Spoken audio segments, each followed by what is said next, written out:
saudara-saudara? Mari kita berdoa.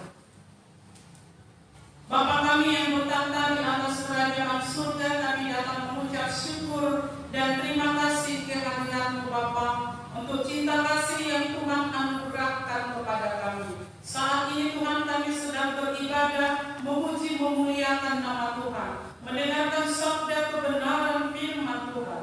Firman-Mu itu pelita bagi kakiku dan terang bagi jalanku. Biarlah Tuhan mengurapi hamba-Mu, mengurapi persiapan hamba-Mu, supaya hamba-Mu dapat menyampaikan kebenaran firman-Mu seturut dengan kehendak Tuhan. Berfirmanlah Tuhan pada saat ini melalui hamba-Mu, karena jemaat Tuhan setelah siap mendengarkannya, di dalam nama Tuhan Yesus Kristus. Amin. Shalom Bapak Ibu dan saudara-saudara. Mari kita membuka Alkitab kita dari kitab Kejadian pasal 29.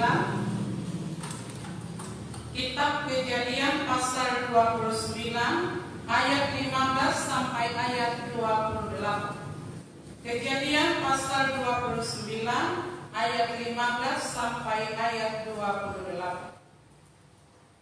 Kalau sudah dapat kita membacakannya secara bersama-sama, kita mulai dalam nama Tuhan kita Yesus Kristus.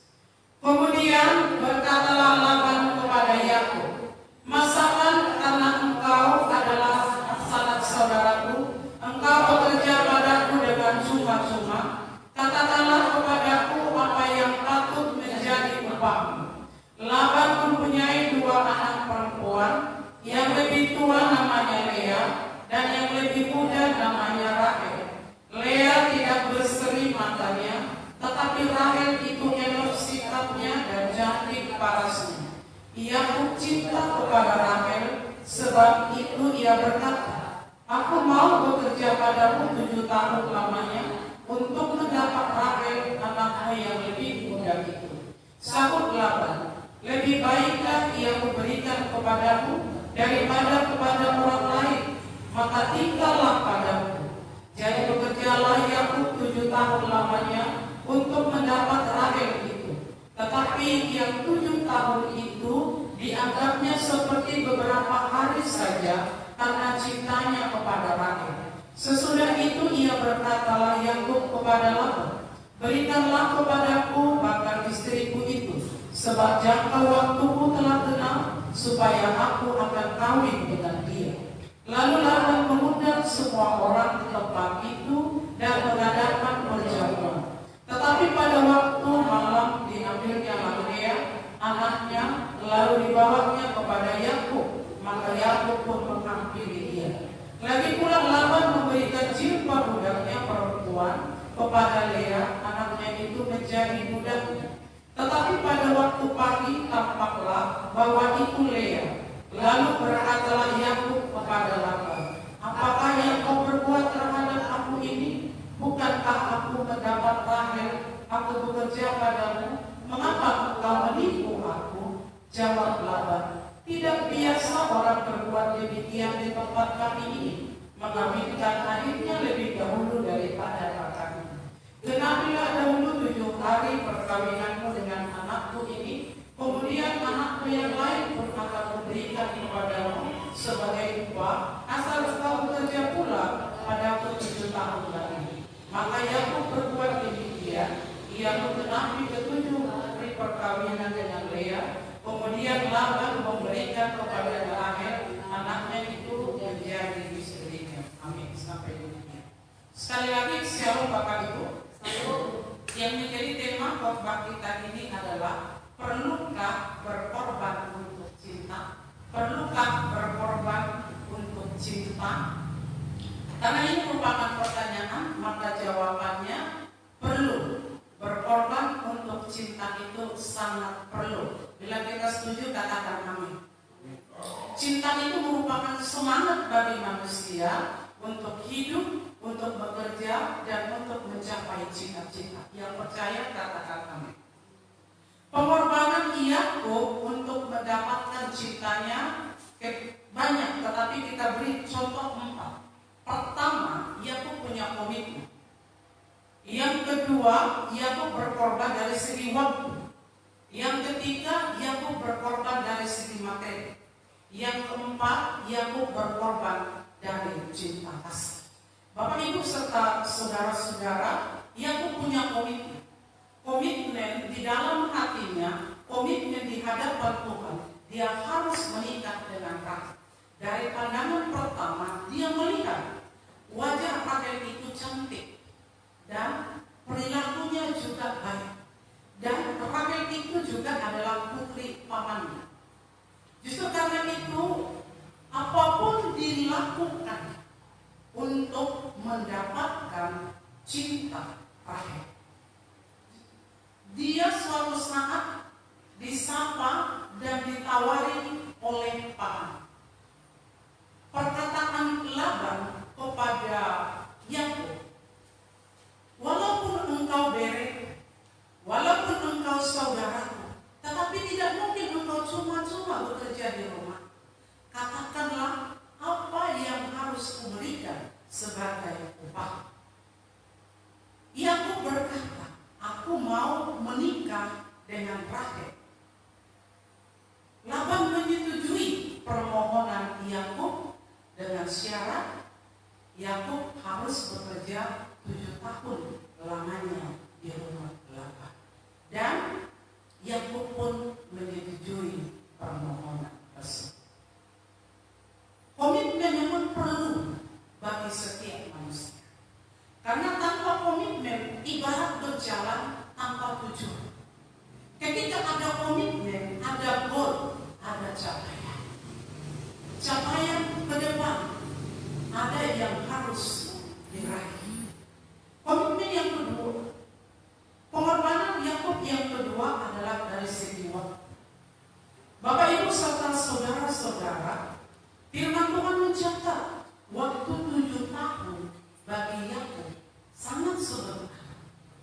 Diibaratkan melalui hari-hari hitungan hari saja, melalui 7 tahun. Memang apabila pekerjaan itu dilakukan dengan ikhlas, melalui waktu itu tidak begitu lama dan tidak terasa melelahkan. Waktu 7 tahun terasa seperti berhari-hari lagi. Apalagi ketika ditambahi lagi 7 tahun lagi untuk mendapatkan Rahel, 14 tahun juga dilaluinya seperti berhari-hari saja. Itulah kekuatan cinta.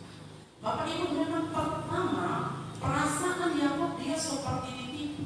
Karena perjanjian pertama dia menikah dengan putri kedua dari pamannya bernama Rahel, tetapi karena masa bagi budaya Laban harus mengawinkan anak pertama dahulu, baru boleh mengawinkan anak kedua. Tetapi Yakub memprotes dan Laban juga memahami protes dari Yakub. Maka Laban berkata, bekerjalah 7 tahun lagi dan kawinilah dulu Lea 7 hari. Setelah itu kamu boleh mengawini putri yang kedua yang bernama Rahel. Dan itu juga dilakukan oleh Yakub sekali lagi 14 tahun dilakukannya seperti melalui hari-hari dan minggu saja. Bapak Ibu serta saudara-saudara, memang segala sesuatu bila dilakukan dengan cinta, segala sesuatu terasa nyaman, tenang. Ya, ada sukacita untuk mendengar suara kekasih kita, untuk bersama dengan kekasih kita, untuk mendoakan dan didoakan oleh kekasih kita. Untuk itu merupakan pesan, lakukanlah pekerjaan dengan cinta kasih untuk mendapat hasil yang baik dan maksimal. Biasanya kerja keras tidak pernah mendustai hasil.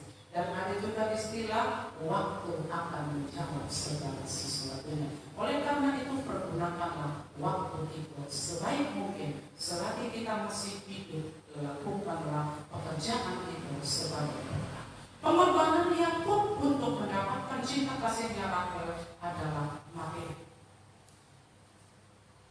Yakub bekerja 14 tahun bagi pamannya, dilakukannya setulus hati, dilakukannya dengan ikhlas, Dia bekerja sebagai gembala. Dia menambah harta bagi pamannya. Dia memberikan pendapatan bagi pamannya.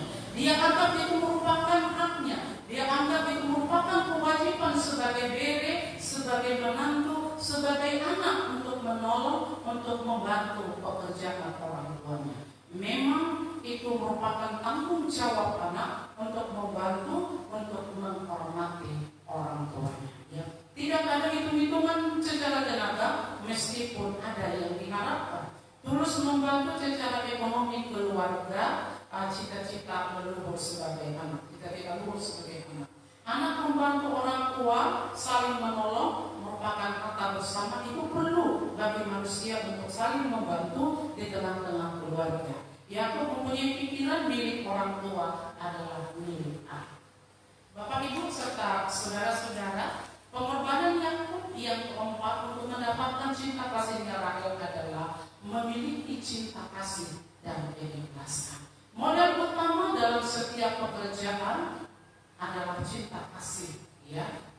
Termasuk dalam hal pacaran, termasuk dalam hal pacaran harus ada keikhlasan, harus ada ketulusan, ya. Jadi cinta kasih Yesus menjadi landasan keteladanan Yakub adalah cinta kasih agape, ya. Dirinya sendiri diberikan tanda mengasihi sesama manusia, dan itulah yang dilakukan oleh Yakub apapun diberikannya untuk mendapatkan cinta kasihnya sebagai ketulusan. Bapak Ibu sebagai refleksi perenungan bagi kita, dengan tidak berlebih, cinta kasih Yakub adalah bagian dari cinta kasih Tuhan kepada jemaat. Ia rela berkorban kepada manusia, kepada saya, kepada saudara, kepada kita semua, ya. Ada komitmennya mengasihi manusia. Ada waktu yang diberikan untuk manusia. Yesus tidak pernah tidur. Ada materi yang diberikan kepada manusia, karena manusia, saudara dan saya, kita semua menjadi ahli waris Allah di dunia maupun dalam kerajaan surga. Ada kasih Allah yang tulus kepada manusia, yaitu kasih agape, kasih secara universal. Melalui darah Yesus Kristus kita semua diselamatkan. Keteladanan Yakub, keteladanan sebagai anak yang ikhlas membantu orang tua atau mertua, mau mendengar nasihat permohonan orang tua, tidak mempermalukan mertua calonnya, bahkan tetap mendukung nama baik keluarga. Itu perlu dimiliki seorang anak.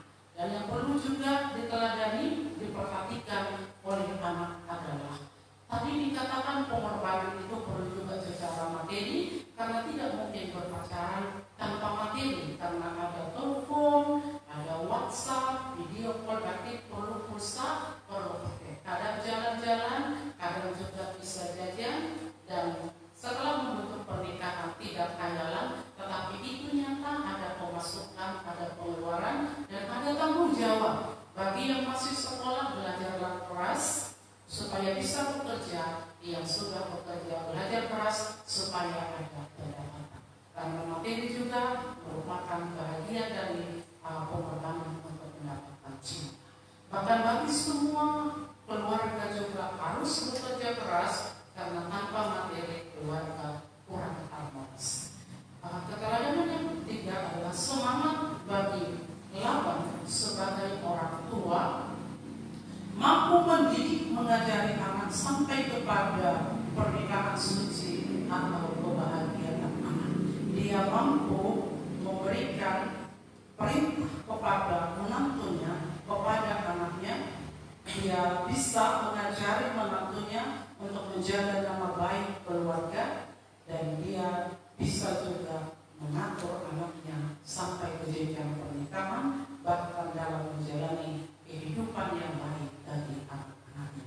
Pembelajaran ini baik kita teladani sebagai anak, sebagai orang tua, sebagai mertua. Ada pengorbanan untuk merangkul semuanya itu dari segi komitmen, waktu, materi, dan cinta kasih masing-masing di antaranya saling menghargai, saling menghormati. Kiranya dalam segala perjalanan hidup kita, pekerjaan kita, capaian hidup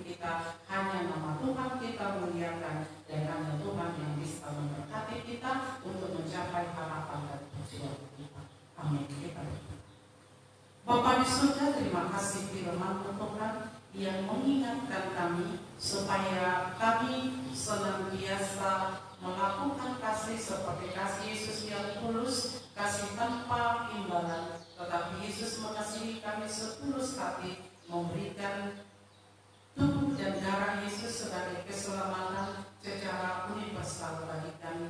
Terima kasih Tuhan untuk firman Tuhan mengingatkan kami untuk mencapai cita-cita kami. Kami harus berkorban dari segi komitmen, waktu, materi, dan cinta kasih. Tuhan, terima kasih. Biarlah firman Tuhan merupakan